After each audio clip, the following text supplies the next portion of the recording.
Oftentimes, if you don't schedule something and plan for it, you end up putting it off forever and it never gets done. So even most of the man-made holidays that we have are extremely beneficial to the human experience. They encourage us to take some time and count our blessings, do something special for people we love, or just gather members of the family and spend some time together. And Valentine's Day can be a bit of a cheesy holiday and even slightly uncomfortable if you're single, but leave it to feminists, who these days are mostly just fluorescent-haired lesbians or gender-bending something or others, to want to ruin Valentine's Day for others. Valentine's Day upsets these crazies because it perpetuates heteronormativity, a culture Marxist buzzword meaning that heterosexual couples are the norm or normal, which of course they are, but that upsets spiteful LGBTQ people because all the commercials throughout all of history of the holiday feature couples consisting of a man and a woman celebrating. And that reminds many of the rainbow people that they are a fringe minority, despite efforts to artificially amplify their representation in media. Not to mention they're out of sync with the natural order. You're not supposed to say that, but pretending that they're normal just perpetuates the liberal agenda. It used to just be feminists who got upset about Valentine's Day because they're perpetually single and have nobody special in their lives to celebrate it with, so they lash out every February 14th when it comes around, publishing a slew of blogs, YouTube videos, and TikToks complaining about it. But now, with the culture Marxist insurrection underway, which thankfully we've kind of slowed down a little bit with the election, but still a lot of work to do, Valentine's Day has been under attack for not being gay. The Jewish ADL, the Anti-Defamation League, complains, beware of how some holidays can reinforce restrictive social norms around gender identity and sexual orientation. For example, as students get older and Valentine's Day becomes more focused on romantic relationships and not friendships, celebrations may reinforce heterosexist notions that all relationships are between a boy and a girl, and marginalize LGBTQ youth or youth who are simply not interested in romantic relationships. University student newspapers are usually the most upset about Valentine's Day depictions on cards and in the media being about normal heterosexual couples, and every year publish articles spewing their heterophobia. The University of Utah's newspaper complains, for individuals that identify outside the gender binary, this heteronormative depiction of Valentine's Day presents other problems. Not only does it exclude any potential relationships they might not be involved in, it also dismisses the existence of their gender identity altogether. One student interviewed for the article said that they perceive Valentine's Day as a huge piece of heteronormativity.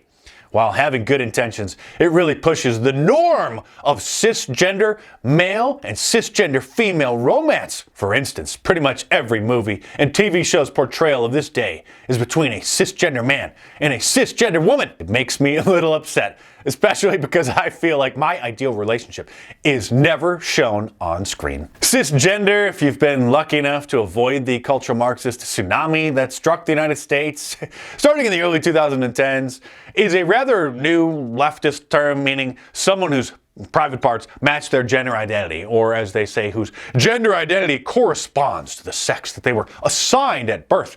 Cis is Latin for on this side of, which is the opposite of trans, which means across from, or on the other side of. That's why they call them transgender. Or as comedian Norm Macdonald used to say, so what it means is that you are a man, you're born a man. Well, as far as you know. As far as I know.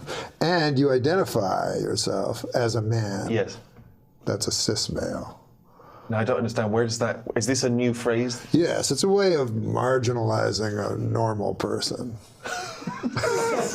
The student newspaper at California State University, San Marcos, whines that the holiday perpetuates a fixed depiction of couples and romance as primarily held between a man and a woman, and blames the media for heterosexual relationships being viewed as the norm. Some elementary schools are canceling Valentine's Day celebrations, which involve arts and crafts, and forbid students from handing out Valentine's Day cards to their classmates now. One such school sent out a notice to parents saying, while they acknowledge the celebration of Valentine's Day and are mindful of the popularity of the holiday, it's not celebrated by all students or families in their community. And it's essential that all students feel welcomed and reflected in the school, and that the school's celebrations don't negatively impact families and students. They're literally worried that Valentine's Day may negatively impact people. Valentine's Day might hurt some students' feelings.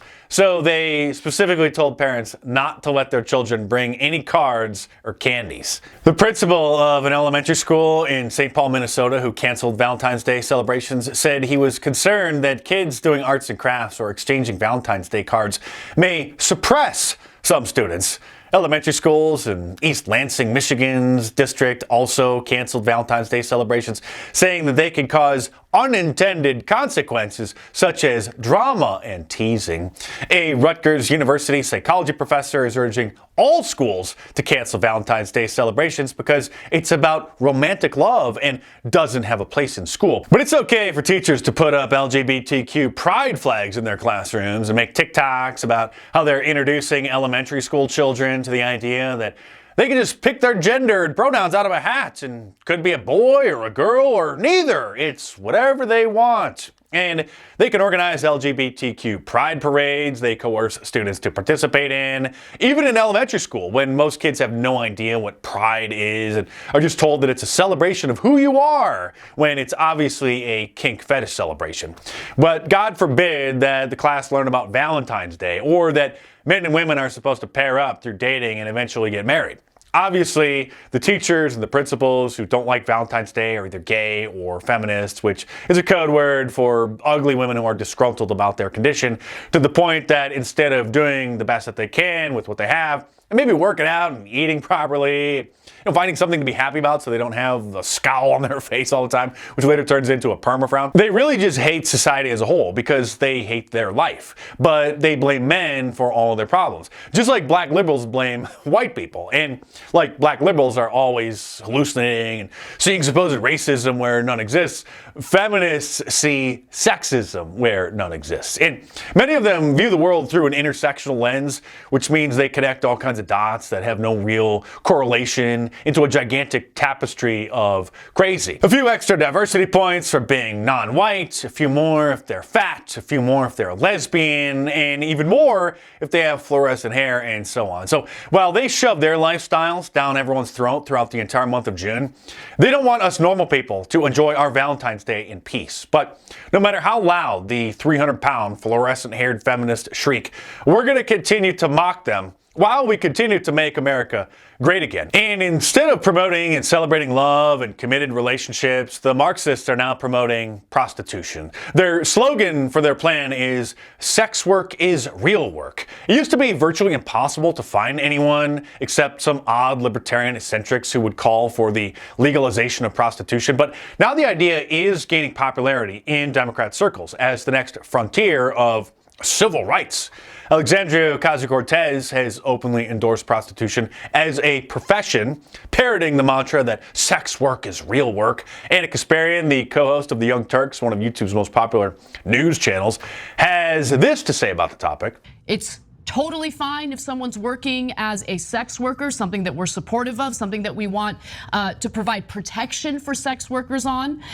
She equates prostitution rights with abortion rights, by the way. Teen Vogue magazine supports it too, with articles like Why Sex Work is Real Work, which endorses the practice to their young teen readers and recommends prostitution apps be created in the same vein as hookup apps, and says that there shouldn't be any stigma attached to it at all. George Soros' Open Society Foundation, the largest private donor for leftist causes, also endorses it, what a surprise, and recommends that people call them sex workers rather than prostitutes because, as they say, the term sex worker recognizes that sex work is work. Prostitution, on the other hand, has connotations of criminality and immorality. Their official stance on the issue is that, quote, sex workers sell sexual services in order to earn a livelihood.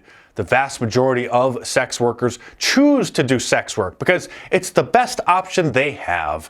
Many sex workers struggle with poverty and destitution and have few other options for work. Others find that sex work offers them better pay and more flexible working conditions than other jobs. And some pursue sex work to explore and express their sexuality. The TEDx Forum also promotes it and gave a platform to a woman for her talk titled Sex Work is Real Work back in 2022. The ACLU supports legalizing prostitution, posting their official stance on the issue in an article titled Sex Work is Real Work. It is time to treat it that way. When Kamala Harris was running for president in 2020, she was asked by a black media outlet, The Root, if she thinks that sex work should be decriminalized, and she said yes. Do you think that sex work ought to be decriminalized? I think so. I do. I think that we have to understand, though, that it is not as simple as that. But when you're talking about consenting adults, I think that, yes, we should really consider that we can't criminalize consensual behavior. She went on to say that she hopes that they can find a safe space for sex workers to engage in their business. And it likely won't be long before this is a major Democrat Party platform. So we need to make America great again by making America normal again and shunning and mocking these cultural Marxist creeps every time they open their mouths and send them crawling back into the pit of hell where they came from. I'm Mark Dice. Thanks for watching. Subscribe to my channel if you're new here, and if you like my more serious monologues like this, then you'll love reading my books. So order The War on Conservatives in paperback or hardcover now from Amazon.com, or download the ebook from any of the major ebook stores, Kindle, iBooks, Nook, or Google Play. My books are a lot more in-depth and hardcore than my videos, which I have to tone down a little bit for obvious reasons. So if you want my complete uncensored analysis, along with nearly 1,000 footnotes, sourcing all the material, which makes not just a very informative read, even for those who keep up with the news, but also a very valuable resource to give to others to help wake them up as well, then head on over to Amazon.com or click the link in the description below and check them out.